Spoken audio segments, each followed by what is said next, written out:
Friends, मैं नीरज पांडे, आप देख रहे हैं YouTube channel Neeraj with matches. आज मैं चर्चा करने वाला हूं अति प्रसिद्ध रहीम दास की कुछ पंक्तियों की, जो कि जीवन में हमें कुछ सिखाती हैं। लिखी तो उन्होंने ऐसी पंक्तियां हैं जो कि हमें बहुत कुछ सिखाती हैं, लेकिन कुछ ऐसी मार्मिक पंक्तियों को हम आपके सम्मुख प्रस्तुत करेंगे जो कि हमें जीवन में प्रत्यक्ष और परोक्ष दोनों रूपों में कुछ न कुछ सिखा के जरूर जाती हैं। जैसे पहली ही लाइन इनकी है कि रहीमन निज मन की व्यथा, मन ही राखो गोए, सुन इठलई हैं लोग सब, बांट न लई हैं कोई। ये पंक्ति क्या कह रहे हैं? रहीमन निज मन की व्यथा।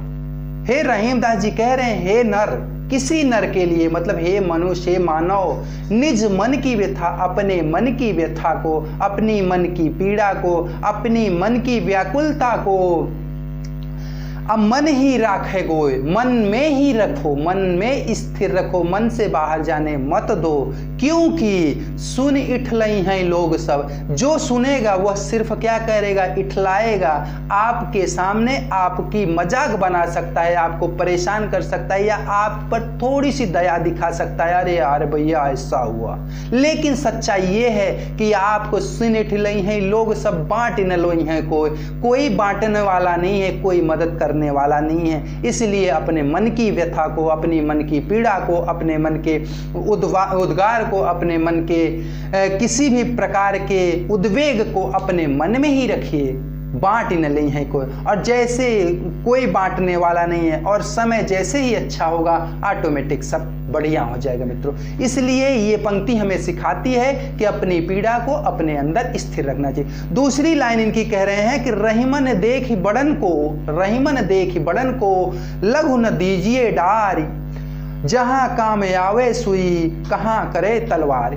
क्या कह रहे हैं? कि रहीमन देखि बड़न को, रहीम दास जी कह रहे हैं, यदि आपके संगति, आपका संपर्क कभी किसी बड़े लोगों के साथ हो जाता है, बड़े लोगों की संगति आपको मिल जाती है, या आप खुद बड़े हो जाते हैं, लघु न दीजिए डाल। क्या कह रहे हैं? छोटों को छोड़ नहीं देना चाहिए। छोटों को क्या करना चाहिए? छोड़ नहीं देना चाहिए, छोटों को दूर नहीं भगाना चाहिए, क्योंकि जहां काम आवे सुई, जहां पर सुई का काम है वहां तलवार काम नहीं करेगी। अगर आपको किसी कपड़े में सिलाई करना है तो सिलाई के लिए आपको सुई ही चाहिए, आपको वहां तलवार नहीं चलाएंगे, तलवार से सिलाई नहीं हो सकती। और जहां तलवार का काम है वहां तलवार ही करेगा, सुई नहीं करेगी।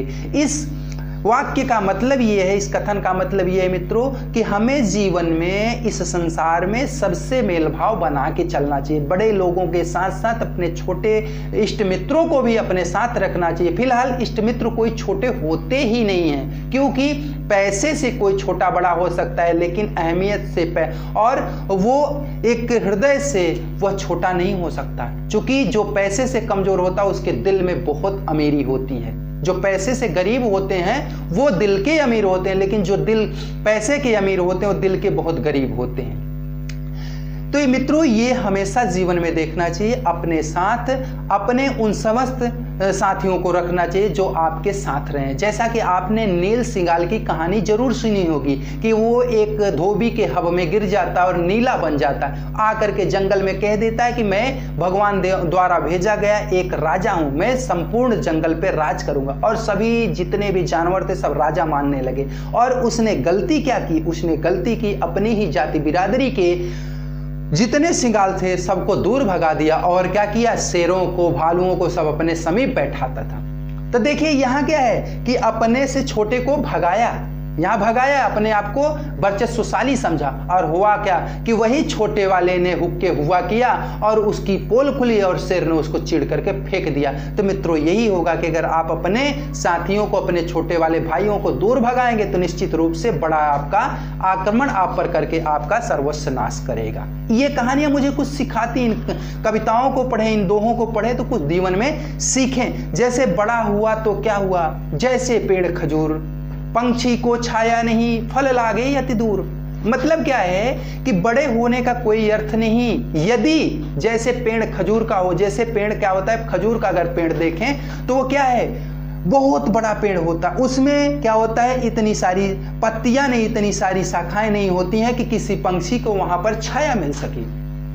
और उसका फल भी इतना ऊपर लगता है किसी को फल भी नहीं मिल पाता है। तो इसका आशय ये है मित्रों कि आप इतने बड़े मत हो जाइए, इतने गुरूर में मत डूब जाइए, मगरूर मत हो जाइए कि किसी आपके इष्ट मित्रों को कभी आपका आश्रय न मिल सके, मतलब आपके प्रतिफल का उसको फल न मिल सके और आप लोगों से दूर हो सके, समाज से आप दूर हो सकें। इस पंक्ति का आशय यही है कि आप कितने भी बड़े हो जाइए लेकिन अपने आप को इतना बड़ा न समझें कि आप समाज से दूर हो जाएं, आप समाज के कार्य से बहिष्कृत हो जाएं, आपका कोई अर्थ ही उस समाज के लिए न रह जाए। ये पंक्तियां ये करें। अगला पंक्ति जो कह रही है वो क्या करें, समय पाए फल होते हैं, समय पाए झरि जात। समय पाए फल होते हैं, समय पाए झरि जात, सदा रहे नहीं एक सी का रहीम पछतात। आशय क्या है कि समय के होते हुए, समय जब होता है तभी फल लगता है और समय जब होता है तभी फल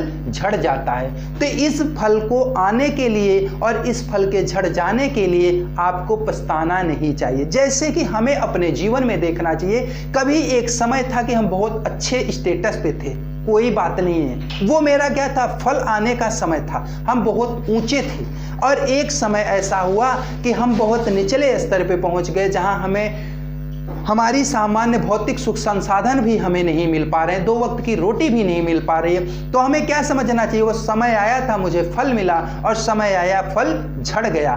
फिर उस व्यर्थ समय को लेकर के हमारे पास बहुत कुछ था, हम इतने बड़े थे, हम गरीब हो गए, उस व्यर्थ के समय के लिए हमें पछताना नहीं चाहिए। जो मेरे पास इस परिस्थिति में है, जो तत्काल में है, उसको लेकर के चले। वैसे भी महापुरुषों का एक ही कथन है, जो भूत को भूत बना देता है और भविष्य की चिंता किए बगैर वर्तमान को मस्त मौला से जीता है, वही इंसान है। जो भूत को सोच सोच कर अपने वर्तमान को भी भविष्य के चिंता में व्यर्थ कर देता है, उसका भूत तो गया ही गया, वर्तमान भविष्य की चिंता में जा रहा है या भूत की चिंता में जा रहा है, तो वह कभी सुख न पाया, भूत का न पाएगा, वर्तमान का न पाएगा, भविष्य का। इसलिए मित्रों, आपको अगर सुख चाहिए तो भूत जो बीता सो बीत गया, जो बीतेगा सो बीतेगा, जो बीत रहा है इसमें हम मस्त मौला रहें, हम अपने जीवन का असली आनंद लें। क्योंकि जब हम अभी वर्तमान जी रहे हैं, जो आज जी ले रहा है वो निश्चित कल जिएगा,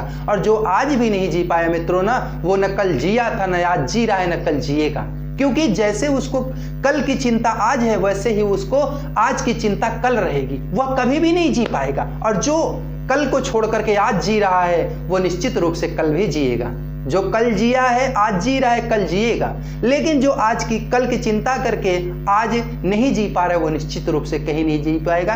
इन सब पंक्तियों का आशय यही है मित्रों कि आप जहां भी रहें, जिस परिस्थिति में रहें, अपने आप को मस्त मौला बनाए रखें। जो दिया है ईश्वर ने, बहुत कुछ दिया है। क्योंकि मेरे पिताजी की एक लाइन है, उन्होंने कहते हैं, अगर आपके पास 2 वक्त की रोटी है तो समझिए ईश्वर ने आपको बहुत कुछ दिया है। क्योंकि ऐसे भी बहुत लोग इस संसार में जिनको 2 वक्त की रोटी भी नसीब नहीं होती है। तो आप ईश्वर को उस 2 वक्त की रोटी के लिए धन्यवाद ज्ञापित कीजिए। इसीलिए बूढ़ बुजुर्ग कहते हैं कि जब भोजन सामने आए तो उसको प्रणाम करना चाहिए। हे अन्न देवता, आपकी बहुत महती कृपा है कि आप मुझे मिल रहे हैं। बहुत ऐसे भी लोग हैं जिनको भोजन भी नसीब नहीं होता है, बहुत बड़े बड़े अट्टालिकाओं में रहते हैं, लेकिन उनके लड़के उनके पास बैठ नहीं पाते, उनसे बातें नहीं कर पाते, वो 1-2 शब्द के लिए, प्यार के 2 शब्द के लिए तड़पते हैं। तो अगर आपका बच्चा या आपके साथ रह रहा है, भले भी पैसे नहीं कमा रहा है, फिर भी आपको ईश्वर का धन्यवाद ज्ञापित करना चाहिए कि आपने बहुत कुछ दिया, मुझे सुख दिए रहे हैं। और ऐसे नहीं चाहिए कि आपका लड़का करोड़ों कमाए लेकिन आप उसके एक फोन के लिए तरसें। थैंक यू मित्रों, फिर मिलते हैं नई ऊर्जा के साथ, नए जोश खरोश के साथ और नई वीडियो के साथ। तब तक के लिए सभी मित्रों को जय हिंद, जय भारत।